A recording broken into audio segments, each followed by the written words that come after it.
Protein rich பிரேக்ஃபாஸ்ட்டுக்கு extra பிளானிங்லாம் வேண்டாம். 15 minutes இருந்தா போதும். மாவு இருந்ததுன்னா மசூர் தால் தக்காளி வச்சு சாம்பார், இல்லாத போது எல்லாத்தையும் அரைச்சு குவிக்கா ஒரு தோசை.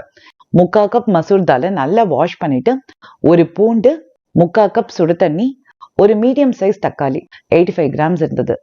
காரத்துக்கு ஏற்ற மாதிரி மிளகா. இதை 15 மினிட்ஸ்க்கு ஊற விட்டுருங்க. பருப்பு ஊறி தண்ணியும் ஆறிடும். 1/2 டீஸ்பூன் சீரகம், குட்டி பீஸ் இஞ்சி, தேவையான அளவு உப்பு, பெருங்காயம் சேர்த்து மாவு அரைச்சிட்டு ஒரு பாத்திரத்துல மாத்திக்கோங்க. நான் தோசை மாவு பதத்துக்கு அரைச்சிருக்கேன். உங்களுக்கு அடை மாதிரி கிறிஸ்பியா வேணும்னா கோஸா அரைச்சிக்கோங்க. 1/4 கப் தண்ணி சேர்த்து மிக்ஸ் பண்ணா மாவு ரெடி. இந்த மாவு புளிக்க விடணும்னு அவசியம் இல்லை. எண்ணெய் தடவி இருக்கிற தோசைக்கல்ல சூடு பண்ணிட்டு தண்ணி தெளிச்சு பாருங்க. பேன் சூடா இருந்ததுன்னா தாராளமா ஒரு கரண்டி மாவு எடுத்து நல்லா ஸ்ப்ரெட் பண்ணிட்டு மேலால நல்லெண்ணெய் விட்டு லைட்டா வெந்து வரும்போது தண்ணி சொட்டக்கூடாது.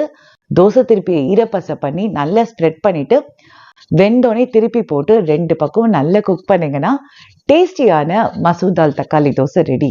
தோசை மாவுலேயே பருப்பு இருக்கு, அதனால இதோட பெஸ்ட் காம்போ கெட்டி சட்னி. ட்ரை பண்ணி பாருங்க, சூப்பரா இருக்கும்.